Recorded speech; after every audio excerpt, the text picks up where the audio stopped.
And welcome to the latest and greatest from Step Brother Sports, part of the Hockey Podcast Network. You can listen to us anywhere you find your podcasts. Don't forget to like, subscribe, rate, review, do all those other great engagement functions you can do for us.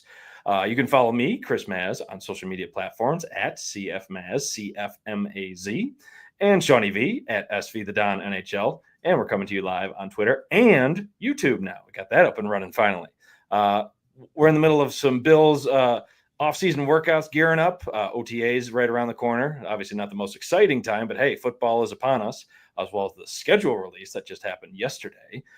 Sabres still in the hunt for their hopeful senior advisor, Kevin Adams.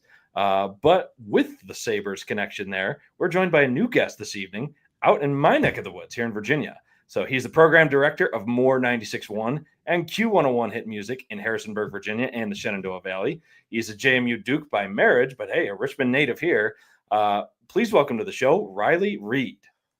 What's going on, guys? Yeah, hey, glad to have you on, man. And want to kind of give our listeners a little bit of a connection piece for how we got in touch with each other. I think it's honestly hilarious how it did happen. When I started like my daily lament to ask Ryan Reynolds to save the Sabres, you were one of the many people who always were liking that post, retweeting it, just to kind of get some engagement on it, which I thought was awesome.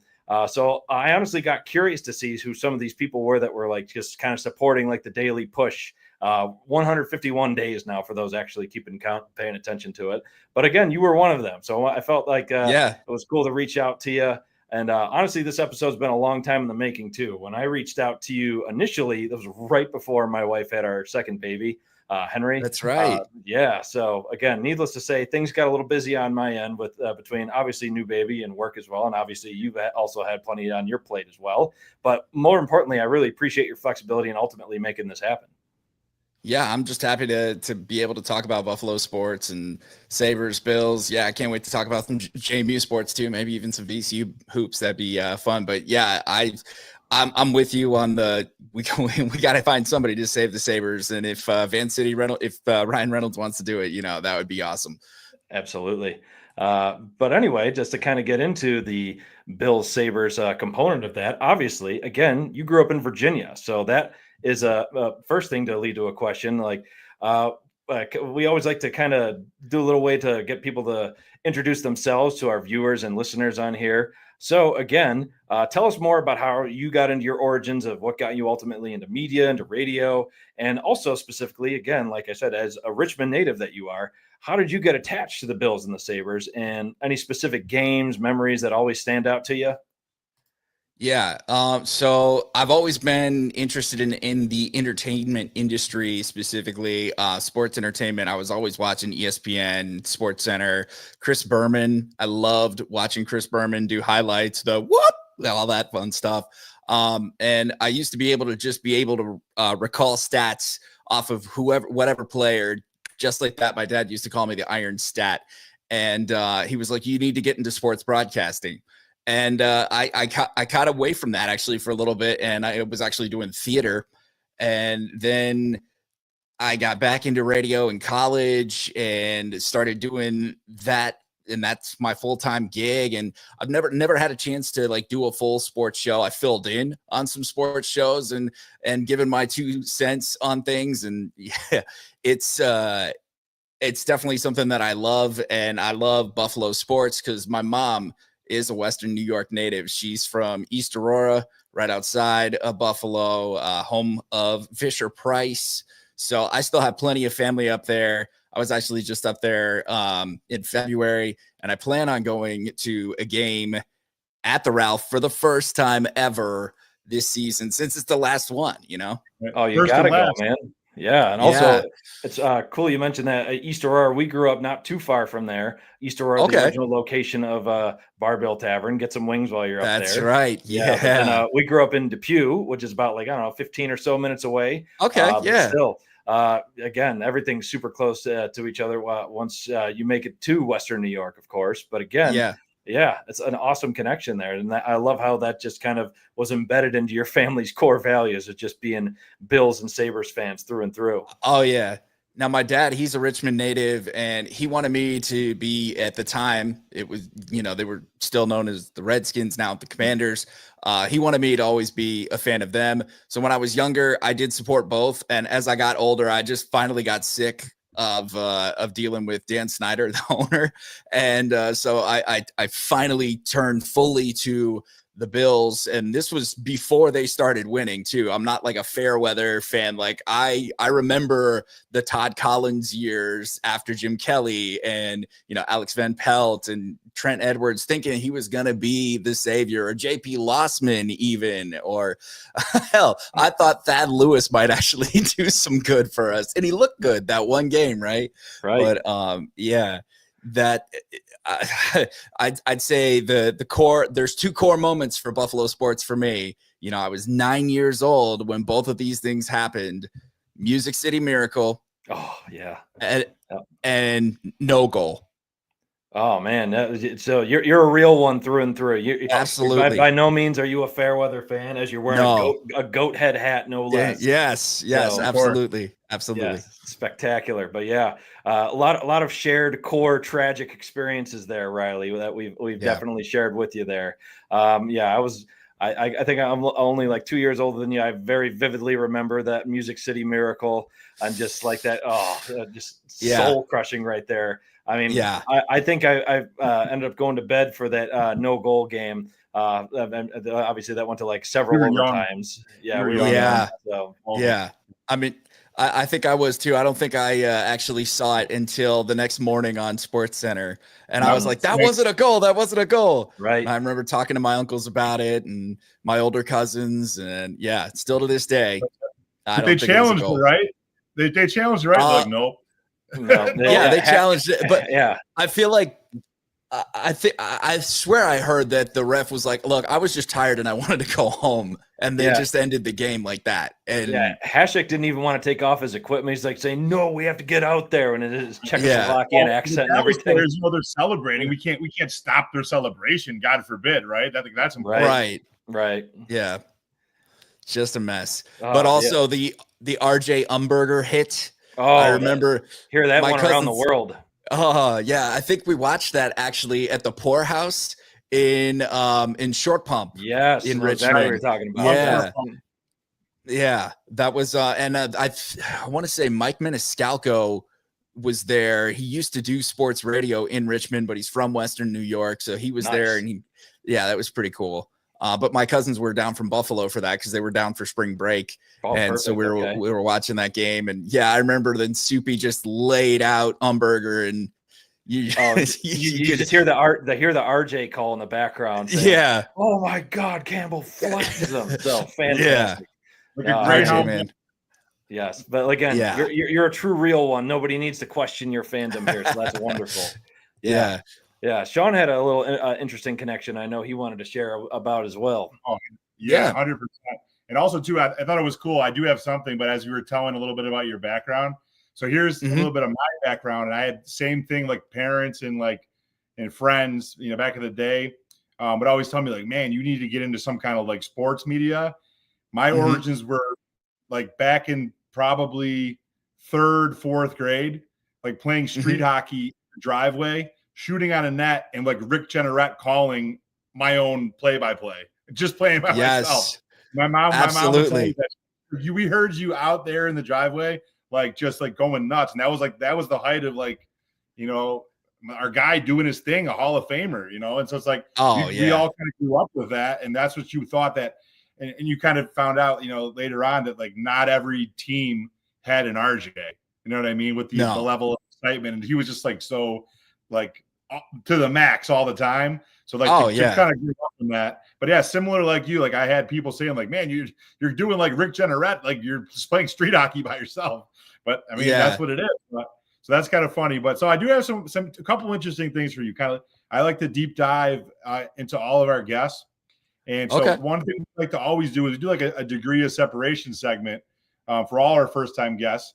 And so correct me if I'm wrong. So if I'm correct in my research, you're a VCU grad, which you mentioned, right? Yes, sir. Okay. Yes, sir. Class of 2012.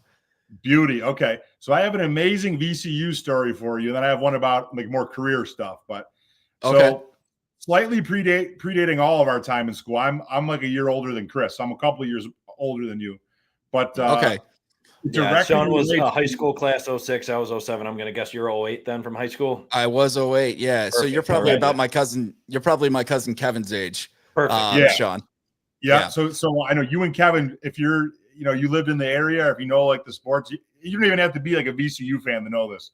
So I would say that in my life, the biggest VCU sports feed ever, 2007 March Madness, VCU knocks off Duke in the first round. Eric Maynard hit the game-winning shot at the buzzer. I think they win by 1 or 2. And funny enough, I don't know where you were, but that game was played in Buffalo at the Sabres Arena. And that's right. It was. It was. And at that time, I believe so that would have been, I was either a senior or I would have been going into freshman year of college. I don't know exactly because it was March. If it was 2007, you would have been a freshman at college, I think. But I'm just saying. Yeah. So regardless, I don't know if maybe I didn't start college yet. Like it was like the break leading into freshman year of college. So I went to Buff State. But at that time, I worked at it's not even there anymore. But it was the Fuddruckers across from the Galleria next to Olive Garden. Oh, okay. Not even there anymore. It's something else. It's been a couple different things, but regardless. So I would go in like senior year in high school, and then beyond that for like maybe a year or so after, I would go in and kind of just run the show. Like I would go in and cook the whole lunch rush. I would have early work release for senior year of high school around like 12:30 and go and just kind of run the lunch. And well, that day in particular, I was just literally, it was slow. I was standing at the bar, like with there'd be a bartender, and I'll never forget, her name was Megan. So we were literally just watching March Madness because obviously it's in Buffalo. And we're watching that Duke game, Duke getting killed and like losing. What a crazy like upset. And then 35 to 40 minutes later, the VCU team walked into Fuddruckers after we just watched that game. They came, Eric Maynard. I got Eric Maynard's autograph. Like he went to the league after that too. He went to the NBA. Yeah, he did. He did. And I'll never forget that crazy game that we watched. I ended up meeting the team.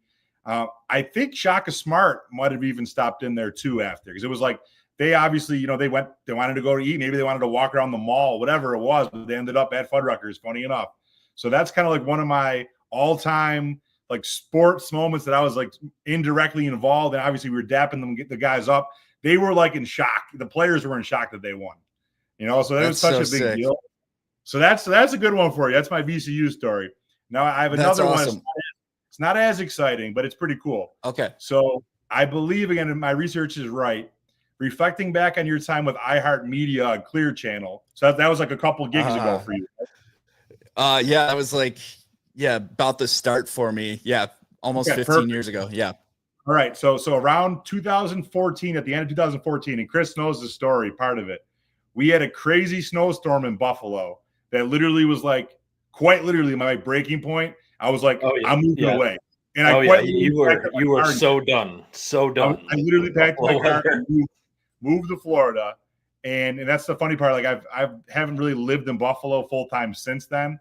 But anyway, I moved down to Tampa Bay. My grandparents were down there. So I had like family, to kind of move in and kind of get acclimated, get the lay of the land a bit. But completely new place. I never lived anywhere but Buffalo. And my first professional like friend and colleague, I would say, would have been your counterpart down there right around the same time in Tampa Bay, which is Mr. Joey Franchise for Wild 94.1. And he and I ended up collaborating on a bunch of like events when I first moved down there. We ended up throwing a Super Bowl party one year at American Social, all kinds of stuff. Okay. Funny, he, like you, he did a bunch of promotion stuff and then like was dabbling with on air. And then he really like blew up and hit it bigger on 2018 and he's like the guy on like top 40 radio in Tampa still to this day. So kind of a similar career path. I thought that was pretty cool. Yeah, that is cool. I never to meet him, but we had people actually from the Tampa market when I was in Richmond that they would voice track for some of our stations. Nice. They're no longer iHeart in Richmond. They're now actually under the Odyssey umbrella. But yeah, It was a good time. I mean, I made a lot of friends there. I worked a lot with the sports radio show. I was like the on-site producer for any time I did like a live broadcast at a restaurant or something. So I got to learn a lot from Wes McElroy about sports through like him talking about that. And he ended up becoming a color commentator or like sideline commentator for Virginia Tech football. So now he's actually no longer doing sports, but he was really good, and I learned a lot from him. And as far as VCU goes, so that was the game that like I had been looking at VCU as a school, but I had actually been looking at JMU here in Harrisonburg. I really wanted to go there. My guidance counselor told me I'm not smart enough to get into JMU, so don't even bother. So I didn't. They told me I didn't apply. Too, same exact thing, so don't feel bad. Yeah. So anyway, I ended up applying to VCU, and then I saw that, and I was like, yes, we got a good basketball team. This is great. And Eric was he was still on campus for another 2 years after that. So I ran into him, I think, in Schaefer Hall, which is the dining hall there. And I met him and Larry Sanders who both went into the league. That's right. So that was pretty cool. And then I was there for the Final Four run. That was absolutely bonkers. I was gonna talk a little bit more about that later, but yeah, I can't even imagine the vibes around the city. Just electric, to say the least. So I have several friends that also went to VCU, and they just everybody around them, and even just like some coworkers I have, they just have lived here for a long period of time. It's like the whole place was buzzing, just like I'm sure similar to like big playoff runs by like the Sabres and Bills back in Buffalo. I mean, that's like the next closest equivalent to that here. Well, when I was living in Pennsylvania, that's when the Eagles won the Super Bowl, and I was just north of Philly. I equate to that when people just took the streets and were climbing the light posts and stuff like that. That's the closest I would equate it to. It was nuts. Yeah. Oh man. Yeah. But to kind of circle back a little bit again, now that we got these really awesome connections now just in place too. Yeah. Your JMU Duke in you now. Correct me if I'm wrong. You have married into the Duke family. Is that correct? I have. Yes. Yeah. Yes. And she actually worked there too. My wife works there. So we go to pretty much any home football game we can, go to a lot of the basketball games. I work with the voice of the Dukes, Dave Rigger, who is awesome. He's a good friend of mine. So we talk about stuff. Sometimes, I don't want to say he tells me stuff that like the public doesn't know, because I don't want to like put him on blast, but sure, maybe there's stuff that I've heard that other people aren't aware of. And when people are complaining about the team, I'm like, well, you don't know the whole story. Exactly. So, yeah. But again, so I also have a soft spot for a lot of JMU folks. Again, a lot of family that I married into here. My wife went to UVA, which is why you see Sean wearing the UVA hat over there. But at the same time, we have plenty of soft spots for JMU. But ultimately, what are the vibes looking like going into this year for JMU football and basketball? Obviously, switching over to the Sun Belt Conference was huge for the school and all the programs involved. But again, how have things ultimately changed since that's happened? Obviously, there was like that. Let's call it a little bit more than a snafu to try and get into that bowl game a couple of years ago, and then obviously Coach Signetti leaving for Indiana to be a Hoosier right at the end of that really awesome, successful season. Like, what are the vibes like these days? Honestly, I think they're really good. Coach Chesney is just a fantastic guy, and he is really good at getting on the level of players and like truly embracing them and not like seeing it more as a family. He's constantly talking about that, and the teams are constantly, all the players are talking about like how, it's not just offense eating with offense or wide receivers just eating with wide receivers. They split it up. It kind of reminds me of that scene from Remember the Titans, where like I'm gonna have offensive line sit with the linebackers and I'm gonna have the thing. And I don't know, maybe Chesney got that from Remember the Titans, but no, he's a great coach. He's got a great staff. There's a lot of support for JMU football. I think the future is very bright. There's like a 3-man now for a quarterback because they pulled in 2 transfers, one from U of R, one from ULV, but he was with Coach Chesney at Holy Cross. So there's some familiarity there. Bringing a couple of players over from Holy Cross and getting a ton of transfers, not from like the Power 4 schools, but a lot of D2, D3 guys are trying to prove it. You know, like they were all-stars on their level. Now, can they step up and like really prove it at the D1 level and play these tough teams in the Sun Belt? Right. For sure. And it's funny to kind of like go back on just JMU players in general. Jordan McLeod, I know, is the quarterback the last couple of years. And it's funny, little connection there to the Bills. His brother, Ray McLeod, drafted by the Bills. Yeah. So I know Ray's still in the league. I know he's bounced around more as a special teamer, kick returner. I think he's on the Falcons at this point.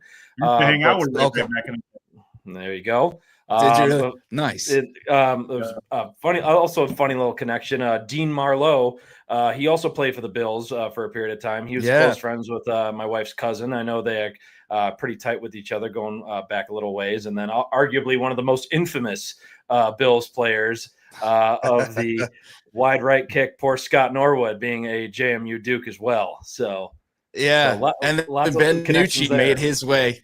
That's even right. Ben DiNucci was on the practice squad. Yes. More modern one. Yes, that's awesome. And he bounced around a little bit too. We got to love the JMU. Chris knows this. I bet quite a bit on sports. I swear to God, I won more money betting on JMU football than any team in D1. Nice. Yeah, that's impressive. Yeah. They're playing Louisville though. That's good. I probably wouldn't bet for them on that one, just 'cause it's Louisville. But I mean, they're always competitive. Like there's never a game just lay over and die. You know, no matter who they're playing. I mean, they beat North Carolina handily last year. So that was a good game to watch. I remember. We covered spreads a ton. Like they were amazing at covering spreads. Yeah. And ultimately, too, like, hey, just because they're playing Louisville, I mean, look at any time ODU plays Virginia Tech. That ODU plays them strong doesn't mean JMU can't do the same. Oh, yeah. So. Yeah. That's very, very true. And correct me if I'm wrong, I'm pretty sure JMU plays UVA this coming year as well. I think that one's on the schedule. I have to double check just to make sure. Might be. I'm not sure. If not, I know it might coming be up next year or two. Yes, I know it's coming up. I think it's 2026. That they're actually coming to Bridgeforth and playing at Bridgeforth instead of them going to Scott Stadium, because usually they play at Scott, but I think they're coming to Bridgeforth 26, if I'm not mistaken. I could be wrong on that, so don't quote me, but I think it's 26. Sounds about right, but either way, I do know it was at least in the pipeline, just because now that they've been in the Sun Belt, they're able to start playing the bigger name competition, which is great. So and they've beaten UVA too. Yeah, exactly. Sorry, in yes. UVA. I mean, you won't have to say too much sorry to my wife. I mean, she knows what kind of team UVA is, especially when it comes to football. And I mean, I've obviously been adopted by marriage to UVA. Hey, how about that basketball team a few years back? So at the same time, absolutely. Yeah, exactly. But then also they have the infamy of losing to a 16 seed too. So there's that as well. That guy became the coach at VCU, actually. That's right, yeah. But now he's where did he go? Oh man. UVA. That's right. There you go. He went to UVA. Ryan Odom. Yeah. He's treat him well, by the way. Treat him well. Yeah. Oh, there you go. Great coach. Will do. Also, another good one right here. My wife's cousin, Nathan. Shout out to Nathan right now. Arthur Moats. So we have a soft spot for Arthur Moats. Yeah. Sacked Brett Favre into retirement. The body. Yes, he just straight up folded him like a lawn chair. I remember. Kind of like how Milano did it to Mike White. He does a good job. So yeah, he does. You know what's crazy about Arthur Moats is my wife used to tutor him. Oh, that is too funny. Yeah. Too funny. Yeah. That. It was some it was a public speaking class and she was his tutor. A couple other football players were in the class too. Yeah. But yeah, excellent. Arthur Moats is always the one that I'm like, oh man, and he played for the Bills. That's so cool. Yeah, and just to end Brett Favre and all of his just nonsense that he did at the end of his career even better. But with that, also, again, love all this JMU talk we've been going here. It sounds like things are on the upswing there for the football team, and then also at this, then also basketball. I know they've obviously been through quite a bit of changes as well. What's going on with them?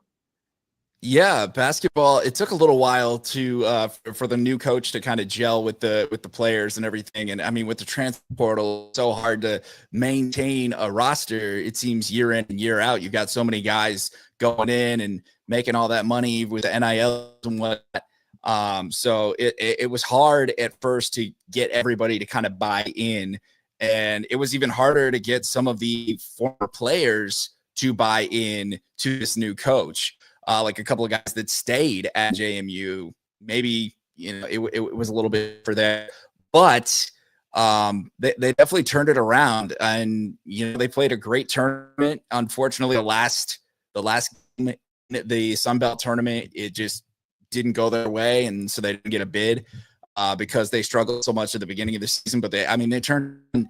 And I think Coach Spradlin is a great coach. And he's got that pedigree, having been connected to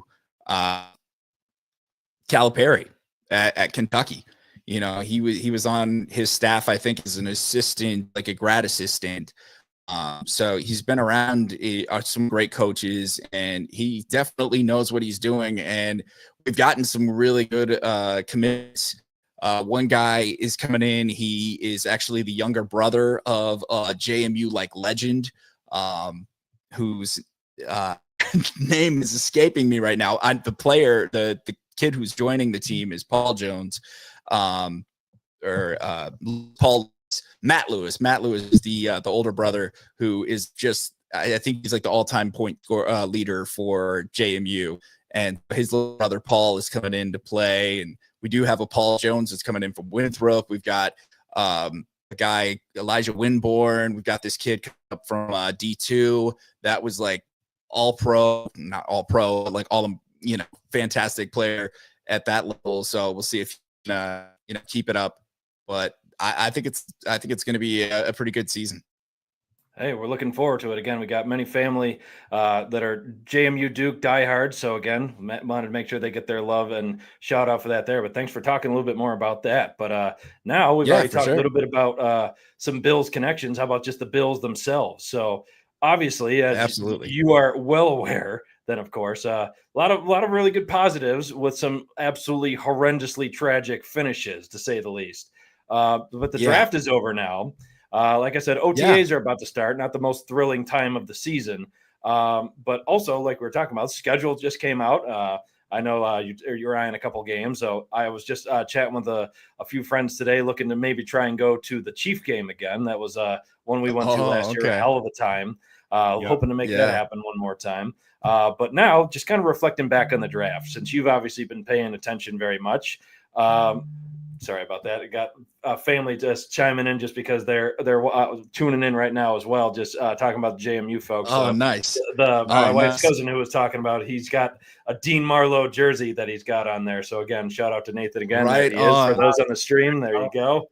So right on. There we go. And just so you know, Dean, it's not Dukes, go Dukes, so you know. But yeah, Dean Marlowe was always saying, "Roll damn Dukes," and yeah, it got under some skin because they're like, "No, it's go Dukes. We're not the Tide." But yeah, right. Yeah, exactly. I mean, there's only one Tide there, but still, when it comes back to the Bills and their draft class, obviously there was a defensive overhaul this year, almost to the extreme. So, a few noteworthy ones, of course, but who were some of your, or if not, maybe just even one draft pick that you think will be maybe just some kind of X factor going in this year, whether it's Maxwell Hairston, Deion Walker, any of the new defensive linemen that went there, or even defensive backs, because we even got another Virginia player out of Virginia Tech with Dorian Strong. I would say Dorian Strong is probably my sleeper pick. Like, I think that is a great pick, and I mean, Bean has definitely had such success in the later rounds getting these gems, and Dorian is a strong player, no pun intended. He's just a really good football player, and I think, just watching a few of the interviews that he's done with the media after, Seems like he's got a good head on his shoulders and is there for all the right reasons. And Maxwell Harrison, I thought there's no way we're going to be able to get because of fast dude ran, right? And so I was shocked. I was also expecting somebody a little bit longer, a little bit bigger, but I kind of away from the archetype that we've been going with for cornerback. So I think he could be fantastic. And honestly, TJ Sanders, I really think that he can add some extra pass rush on the interior, which was completely lacking last year. Yeah, could not agree more. I know Ed Oliver has left a lot to be desired. I mean, he's kind of been drawing a lot of ire of Bills fans in the last few years, especially with his lackluster performances and especially in playoff games for sure, especially with his draft pedigree. He's a top 10 draft pick. I mean, regular season, he shows up and does pretty well. Like, he does more than just being a run defender for sure. But like, the problem is he just needs a great pairing with him right next to him, which is why like that first year with Daquan Jones worked really so well, because Ed Oliver being the 3 technique, covering those gaps. He has Daquan Jones just being the space eater right next to him. So hopefully somebody like Deion Walker, or for that matter, TJ Sanders, can really just up the defensive line pressure just from the interior. Yeah, see, I think I like the versatility of TJ Sanders, because I think he can play 3 tech or 1 tech, especially if we're like in the sub packages, which, let's face it, we play a lot of nickel, and I think that would probably work. But I will say I was a little shocked that we went with Deion Walker. I was shocked that we took him with the 100 and especially back in to get him. I would love to see him work out. I'm a little worried because there's all these talks about back injury and that he plays high pad level and things like that. But I also have seen enough, like, if he's coached up right, if he learns to play a little bit lower with a little lower leverage, dude could be an absolute monster, and he could help Oliver, unlock his old self a little bit more too. But, I definitely was looking more like a Jamari Caldwell or Alfred Collins, Tyleek Williams. I was crushed when Tyleek got drafted by the Lions, because I really thought that, oh man, that guy's going to be a great pro, like better than he was in college. And I think the Lions got a great player in him. But I was happy with Hairston. I was like, all right, cool. This is not what I was expecting, but let's go. I was definitely expecting Trey Amos, and I was shocked at how far he fell. I was shocked at how many players fell. The fact that like Zy Alexander, well, like we all do the mock drafts, right? We did one of them. It's funny. Maxwell Harrison was our only correct pick. I stood pat at 30, and we got Maxwell Harrison right. I mean, that mock draft we had was bonkers, because Cam Ward didn't even go 6 to the Jets, but still, I went with Harrison again for his speed. I mean, you got 4.28 speed at a corner. I mean, you got to be able to keep up with the speed at receivers these days, which is why I thought he would be such an asset, and unlike anything the Bills have had before. So, like you were saying, so many players fell, and like kind of going back to Dorian Strong again, like he was supposed to be projected as a day 2 pick at least in that regard, and he went down all the way to round 6. And then you could also look at the 3rd defensive back they got Jordan Hancock out of Ohio State, and he could be more position flexibility with safety. Yeah, I could very well see that happen. And then not to mention, I could actually see. Oh, go ahead. Oh, no. I was just saying I could actually see Hancock maybe giving either Hamlin or Lewis a run for their money in that spot, either at the backup nickel or one of the safety positions. Absolutely. Yeah, he's really Dorian Strong has some background playing at the nickel as well. Go ahead, Sean. I was gonna say he's really athletic, Hancock. Like, he ran like a 4.3. And I wanted to ask you too, Riley, did you see that Strong is coaching up Hairston? Like, what a great teammate. Like, teaching him how to play. Yeah. Awesome.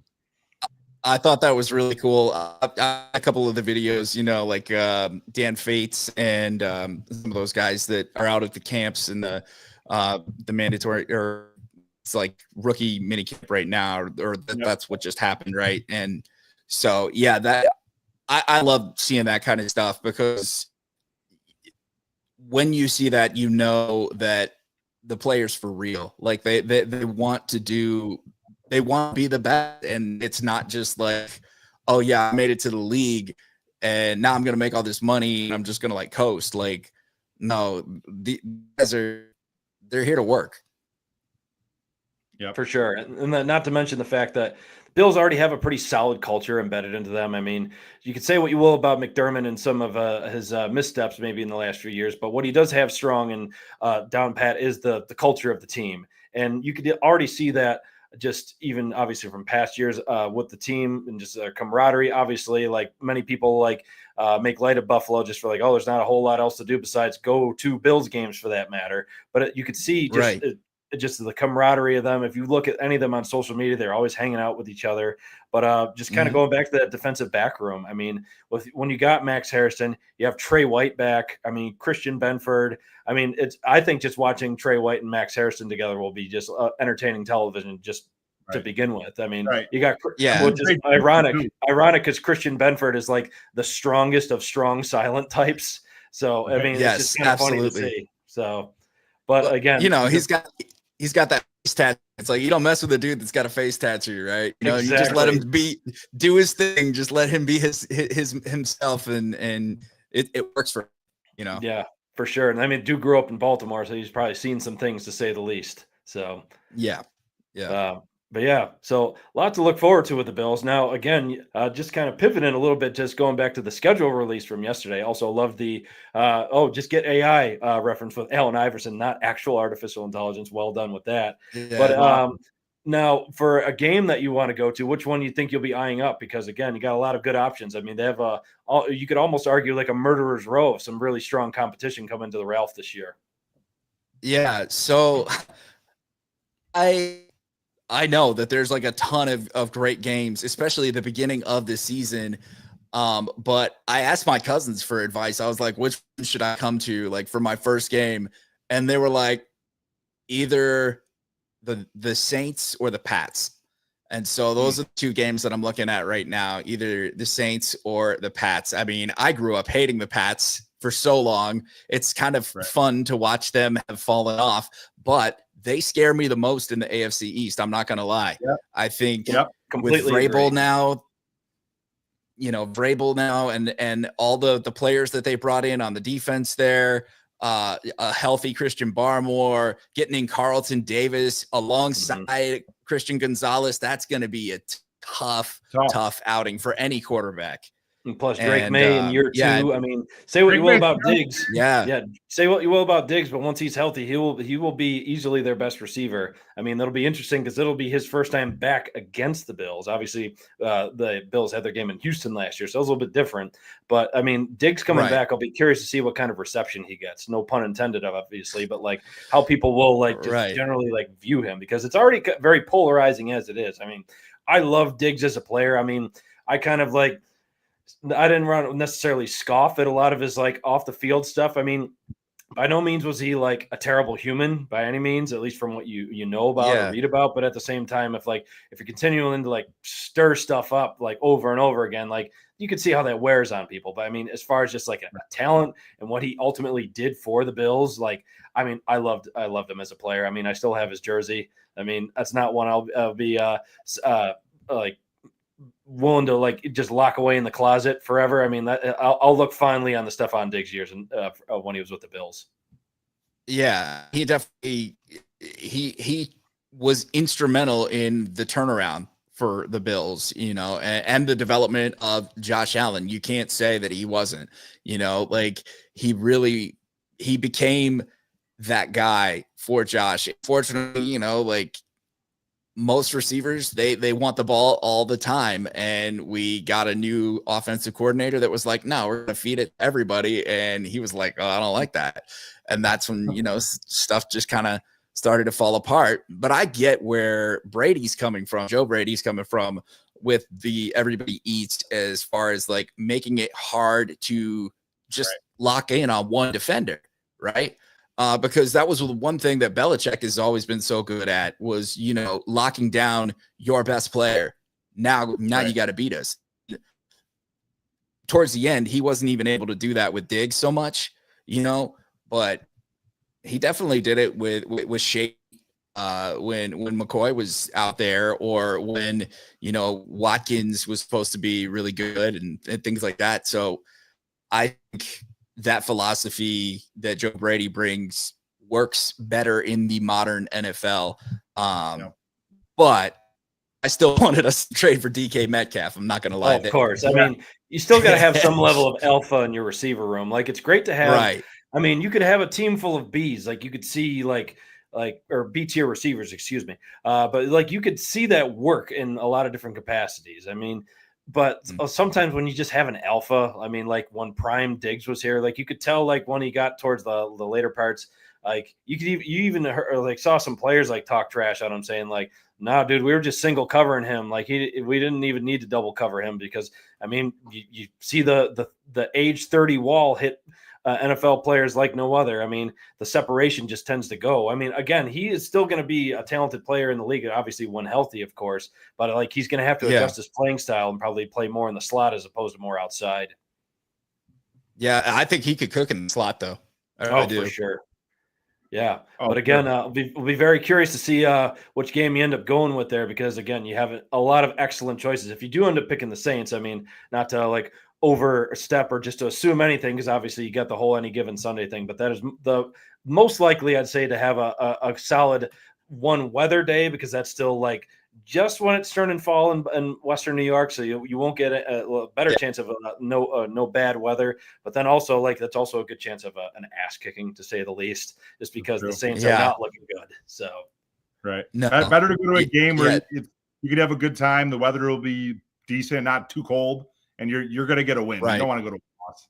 Yeah, exactly. Right. And not to mention tailgate, like the tailgating scene, like you'll find any place you'll go to be spectacular. Everybody's always so welcoming. Everybody's always like very like friendly to you. Obviously, like as long as you're being friendly back, of course, but still, you go anywhere, people be willing to share food and stuff like that. Check out Hammers a lot, of course. It's just like a rite of passage if you're going to a Bills tailgate, or even just check out like the Mafia House. Like you got folks like Del Reed and stuff over there. So I mean, like just get the experience, just to take it all in. I mean, even if you do go to the Saints game, I think that's a 1:00 one. It'll be a little bit of an early start for you, but again, just take it all in. It is awesome. Just the atmosphere is everything. Yeah, I definitely. I wanted to go to games when I was younger, and it just never worked out timing wise. And now I'm like, hey, this is the last shot to see a game at the Ralph. I gotta go, so I'm gonna make it happen no matter what. Of course, yeah, good for you, man. Happy that's gonna happen for you, Sean. I know you're having some connection issues on your side. Are you still good on your side? Yeah, can you hear me? Yeah, I can hear you fine. Yeah, I don't know. It's weird. Like my connection has been weird today, but I did, Riley, I wanted to ask you just one more like Bills question. I know we want to talk about the Sabres too. So, obviously the schedule comes out today. I think it's very favorable for us, just the way that the top teams that we're playing are spaced out kind of throughout the season, beginning, middle, end. We have a kind of an early-ish bye, week 7. But just looking at, the draft, the free agent moves, kind of putting the picture together now that the schedule is out. Would you agree? And this is something that we kind of talked about in our last pod episode. Doesn't it feel like just between like the depth that we have like throughout the roster and now with the schedule being what it is, that this is probably the best chance the Bills have had to get to the Super Bowl this year? I think it's the best chance to get to that number 1 seed in the playoffs. And I think we've seen how important that is. I think, I mean, just looking at the schedule, and sometimes it's not the best thing to do that because you might overlook somebody, but I would probably say I think we go 14-3 and get that win. But I feel like we, it happens every year with the Bills. We get tripped up by a team that we shouldn't get tripped up.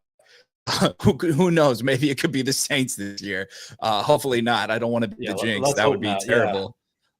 Yeah. But I definitely think this is their shot. But I also think that even the Jets are going to be way more formidable this year because Aaron Glenn, he knows how to coach.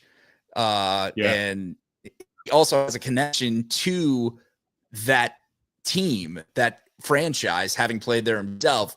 And I think it's going to mean a little bit for him than it did for Robert Saleh. Nothing against him. And just, I think he could not have handled that Aaron Rodgers situation more poorly than he did, which is exactly why he's back to being a D coordinator. But still, Aaron Glenn is just going to add that much more juice because it'll mean so much more to him because he, like you said, he played for the Jets. It's just going to be that much more to him. He's going to be a dog as a dog. He is 100%. Yeah. And it was the same way when he was with Detroit, and you saw how good that secondary was under him. So and I was really sad to see them draft Azareye'h Thomas. I was like, oh no, oh crap. Now got Gardner to go against on one side, who just is super handsy and is always grabbing, and then we've got another super long and lanky. I hope we can get some guys that can separate. Hey, I mean, they've shown some cracks in the last couple times that Bills have played the Jets. So I mean, obviously anything can happen. Well, obviously, talked about the Patriots, and I agree. Like the Jets, they're still no pushover, and they always play the Bills tough. I still think though, the Dolphins, as much as I'm no one to constantly trash talk. That's never been my thing. But I don't think the Dolphins have a chance this year. I think they paid Tua too early. They did nothing to reinforce their offensive line, and their defense. You got Jalen Ramsey wanting to leave. They didn't do enough to reinforce what they have around them, and it's also starting to show cracks in Mike McDaniel's leadership. He never he just came off as just one of us, literally coaching the team, just like a dude, to say the least. Yeah, it's almost just feeling too man walking. That's what he's feeling like to me. Yeah, coaching for his job. I feel like this year. Yeah. For sure. I'm sure he's definitely on the hot seat. Yeah, which is ironic because they just gave him an extension. But I mean, so a lot of interesting stuff in the AFC East. But Sean, I'll let you lead it out for the Sabres on this one. As long as you got good connection. Okay. Yeah, I think I'm good. So here we are with the Sabres. We're on. I guess we're calling it Senior Advisor Watch. Shout out to Connor Hurley, friend of the show. Who does the Two Goalies, One Mic with our buddy Dwayne. And he had the Lou Lamoriello scoop, apparently at Buffalo Airport, allegedly trying to get his Nexus updated. We don't really know. I feel like you don't have to go to Buffalo. Was he just passing through? It's just kind of a weird situation. But I saw a lot of takes where he's like the old man, get off my lawn vibes, where he'd rather do it in person instead of online. And that seemed to be the easiest place to do it. Sure. I mean, we just don't know where is he coming from. You know what I mean? That to be here. But anyway, we wanted to ask you, so the season's over. We've all kind of started to digest it, and the playoffs are happening. What positives, if any, can you take from this past season? And there's any hopes for moving forward? Any moves that you'd like to see? Kind of what's your overview, Mr. Sabres at? I know it's pipe dream.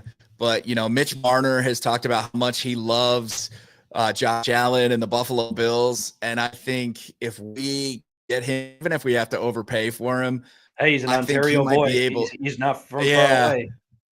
Yeah, I think he could convince the other players to buy in a little bit more. But I feel like we're still just going to be in this rudderless ship type thing as long as GMKA is in charge.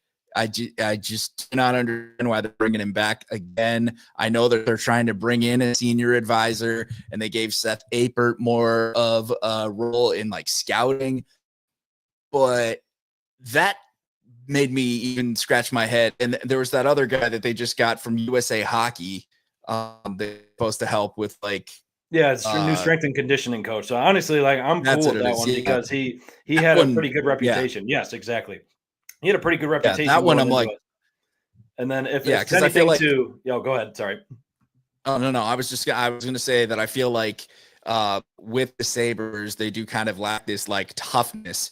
And I think that's the most frustrating thing too, is because you've got these two huge defensemen in Samuelson and Power, and they don't really play like big guys. Samuelson, I feel like most of the time, the interactions that involve like major contact and stuff. You see all the videos where like he's like, oh, I'm just gonna watch what's happening, and it's like, seriously, you're not Especially gonna do that anything. hit on Tage when they played New Jersey, he was definitely guilty of just watching that. But again, another Oh my point gosh, to yeah. talk about that new strength and conditioning coach is you hope guys like Jordan Greenway will benefit from that because he's often injured as well. I mean, you just want to see Yeah. like more consistent play out of the guys that like you want to see play. Like again, you need a big body guy like Greenway for that matter to like go out and defend your goal scorers. But it's funny you mentioned Samuelson. He draws our ire a lot. We're obviously not big fans of him. Yeah. It's funny you say it that way. Now I will say it constantly. Like I would be fine if they shot him into the sun at this point, just because again, I think they paid him way too early. Like, I mean, the first year he was there, like he coming off that new contract extension, like he was playing great. He was paired with Darlene. Like many people think, oh, like when he was hurt, like for like that stretch of like 8 games they lost in the beginning of the season, like a lot of people think like if he was around for some of those, we could have won some, and then they wouldn't be in the drought or anything like that because that was the year they missed by 1 freaking point. But still, Samuelson leaves so much to be desired. A lot of boneheaded penalties and things that he's done in the past, and rightfully sat in the press box a few games too. Yeah. I love the personality of the guy, but as a hockey player, no. I could listen to him on a podcast. I love watching the stuff that they do, like with the players, and usually his answers I find are very funny. And he just seems like a cool guy. But as far as hockey, I just don't know if he has what it takes to not play alongside Darlene. That's for sure. I don't think he's the right lineman for that or defenseman for that. And I don't know what the solution is there, but I feel like this is a constant thing that we see with Buffalo and the Sabres is Kevin Adams or whoever the GM is at the time just signs a player a little too early before. Meanwhile, Bean's like, you got to prove it for me. And with Kevin Adams, it's like, oh no, let's do it now. Dylan Cousins. Yeah. And then what happened after that? And even with what's going on with Pekka Luukkonen, like UPL, like he did not play well this year. And he got that big contract the year before. And I just feel like we signed them to extensions just a little too early. Maybe we should let more players walk. But I know he's also said there aren't palm trees here. So, we're not going to get in the top free agents and stuff. So we got to keep who we have. But I don't know. It's definitely frustrating to see the ones that leave then hoist the cup. Right. Which happens what feels like on a lately yearly basis. But it's funny you O'Reilly, Eichel, Reinhardt, Oso, Rodriguez, Zach Bogosian. The list continues. I mean, it's funny you also mentioned just like all these players that they paid so early. It's just Kevin Adams just feels like so intent on keeping this core intact. But like they haven't won a thing with them, which is why I feel so many of these restricted free agents coming up. Yeah, there's just like you got to shake it up. Like I mean, a lot of people are attached to JJ Peterka. I mean, I've mentioned myself like I'm fine with trading him. Honestly, like if he can fetch you something great, like I know there's a lot of chatter about Bowen Byram right now. There's another restricted free agent who the Sabres have their rights to. I mean, if you could pack, I mean, again, I'm glad I'm an armchair GM through and through with this solution right here. But at the same time, like if you've got these guys, like yes, they're like still pretty good. They have pretty high value. If you could flip them into something like an elite talent, I know different types of players, the player type, the balance is just off. We have too many of one. That's the problem. Not every single player in this league is on a no movement clause. I mean, I know there's plenty of chatter. We've mentioned this plenty of times. The Elias Pettersson out in Vancouver, like he doesn't have his no trade clause kicking in until I think July 1st or whatever like that. I mean, if you have the chance, there's no reason why you shouldn't do this, especially now. Like again, like I know that there's a lot more trade that happens like closer to the NHL draft for that matter, or like right before free agency starts. But at the same time, like these are teams that are out of the playoffs. They're allowed to trade with each other at this point in time because all the other teams that are still playing, they can't do anything like that at this point in time. But still, if you're able to make this trade, like Kevin Adams has shown, again, he can do good hockey trades. Like in a vacuum, you could say the Bowen Byram for Casey Middlestat trade was excellent because, again, Byram had a career best year in points, and Casey Middlestat's no longer on the Avalanche. He's on the Bruins. Right. I mean, look where that got him this year. I mean, I think also in a vacuum, as much as like I personally like just out of like bias, just you love like the workhorse from Whitehorse, like all that like emotion that Dylan Cousins brought, like even just some of his past play. Like I remember like that Heritage Classic where he just laid out Austin Matthews. That was amazing. But then just to see him go, but he gets flipped for Josh Norris, who might cost like, I don't know, $500,000 more, but you got a little bit more consistency out of him. You hope for a little bit more health, but then you got some potential in another defenseman that came back in the trade with a first-round defenseman in Jacob Bernard-Docker. So he's shown he could pull off the hockey trade. He just needs to do it in a way that's like with a little bit more urgency as opposed to just kind of sitting on his hands like he did through the 13-game winless streak. Yeah. I mean, that for me, that, Dwayne had his moment years ago. That for me was the moment where I was like, I do not know what to do anymore. I don't know how to support this team. I'm still going to support them. Like I love the Sabres, but yeah, I was like, that is the most loser response ever. And he should be fired immediately after this press conference. And the fact that they're bringing him back again, I just wish Terry would get somebody that is in charge of hockey operations that isn't also in charge of stuff for the Buffalo Bills. Like get somebody that truly focuses on the Sabres. And I mean, let's face it, Terry got lucky with McBean, with McDermott and Bean. Like he got lucky. Exactly. Right. And I mean, you saw him started off even with Rex Ryan, like he went to that. And again, that didn't work after 2 years and they sent him packing. But then, like you said, right after McDermott came, then Bean months later, but still like they're just coaches and GMs through the blender, unless you're Kevin Adams, now year number 6 on the horizon. But funny you mentioned Dwayne. Dwayne's a good friend of ours on here. So shout out to the Two Goalies, One Mic podcast. So close friends of the show. Yeah, I follow him on Twitter, and he's always an enjoyable follow just because I just love what he has to say about the team and everything. Yeah, keeps it fresh, keeps it real, and also always from a fan perspective. And he's got a lot of great connections as well. So yeah. But anyway, again, we could talk Sabres all night, especially when it comes to just finding ways to really just depress us through and through.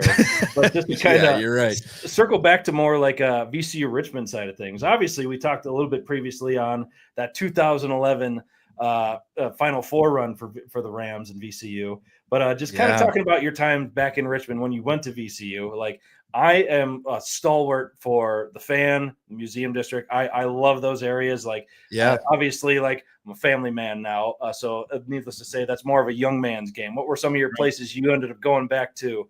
Or if you're ever back in the area, what were some places you would still like to go to, as long as they're obviously still there, of course? That's the thing. Most of the places that I went to are no longer around anymore. Although, I think, and honestly, it's been so long, but I think it was the Heritage Cafe. That was my go-to when I was at VCU. Would get a great breakfast there. It was pretty cheap. You could also get like a pitcher of Mountain Dew for pretty cheap too. And that was always great. Honestly, I only lived downtown 1 year. So I had to move back home and live with my parents, and it sucked because I wasn't able to like experience the downtown area as much. But there's a hot dog place called City Dogs. That was pretty City cool. Dogs. Yep, they still have that fan location. They had a downtown one. That one closed actually. My father-in-law is a little disappointed. That was one of his go-to spots. But still, the fan location's still there, going strong. A lot of people still go there. So. Yeah. And I don't know how many times or like what the name. I mean, one of my favorite places to go in Richmond for me, it's the National for concerts, because I I wish there was like a venue like that around here. There just isn't, unfortunately. So if I want to go see a show at the National, I'm going to have to drive 2 hours. And, you know, sometimes at 35, I'm like, I don't know if I want to make that drive. Especially on a weeknight where typically that's where like a lot of those bigger name talents come through. I mean, you obviously get like some on the weekends too. I mean, heck, the Foo Fighters even played there. I remember a few years back just because they had that one concert where they like there was like a GoFundMe or something like that or a Kickstarter, and Foo Fighters saw that and they ended up saying like, "Hey, you guys didn't make it, but we're still going to do this anyway," which is a really cool move by them. So yeah, I worked that event, but I was back at the station for it, and I was so frustrated because I had to be the producer for all the live broadcasts that were going on that day, and I was so frustrated because I was like, I don't get to meet Dave Grohl, seriously. So that's a little sore spot, but sorry to stir that one up a bit. Oh, you're fine. You're fine. You're fine. But VCU 2011. That season was absolutely bonkers. I remember every single pundit, saying that VCU didn't belong in the tournament. We were an at-large in that. We had to play in at an 11 seed to even make it into the round of 64. And yeah, it just kept winning. And I remember retweeting Jay Billis being like, suck it, dude. Like just terrible things. Cause I was a college student, I wouldn't do that now, but yeah, back then I was such and I'm still a very big VCU fan, and I get mad when people try to trash the school and say stuff. But when you're in your early 20s, you definitely say some things that you maybe regret. So I'm glad when you did the deep dive. Yeah, I'm glad when you did the deep dive, you didn't see that kind of stuff that I was saying to Jay Billis and Dick Vitale. Right. Nah, we just keep it to LinkedIn. We don't really try to dig into social stuff. Right. No need to dig up anything like that. Yeah. Not doing the NFL draft here. No, exactly. Oh yeah, and then you look like what's his face, Mel Kiper, just complaining that nobody's drafted Shedeur Sanders until day 3. So yeah, that. I mean, I will say I was shocked to see where people went in this draft. I felt like there were a lot of players that got drafted and that got undrafted, like that just completely went undrafted. I was shocked that Zy Alexander out of LSU, who was like in almost any mock draft I ever saw, like 4th round guy, I was taking him at pick 109 all the time. I was taking like Darian Porter in the 2nd round, and then I was taking Zy Alexander in the 4th round. But yeah, you saw all these guys same guy for a guy in University of Buffalo, Sean Dolak. He was like a MAC All-American and everything like that. He went undrafted to the Rams. That was nuts. So yeah, that was disappointing. Yeah, I was shocked the Bills didn't pick him up. Just like give me Lincoln after Joe would have been perfect. Joe Andreessen. Yeah, and Jamarcus Ingram, and then you would have had 3, and Cam Lewis. You would have had 4 UB guys on that team. So, and also missed out on Khalil Mack back in the day too. So heck, they even missed out on him this past offseason. They could have signed him again, but hey, they did get Joey Bosa. So yeah, they got his playing mate, right? His former teammate. But yeah.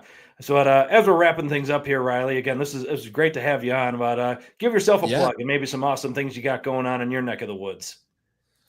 Shoot, not too much other than we do this thing called the Shenandoah Valley Best. I'm pretty sure like every area where anybody lives, they have like this kind of thing. We've got that coming up next week.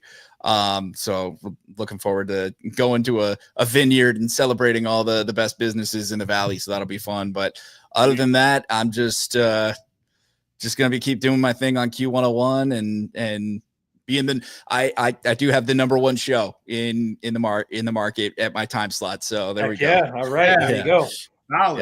As you should be promoting yourself there. Yeah. Nice work. And if you like music like The Weeknd and Post Malone and Billie Eilish and that kind of thing, top 40, that's what it is. You can check us out at Q101online.com.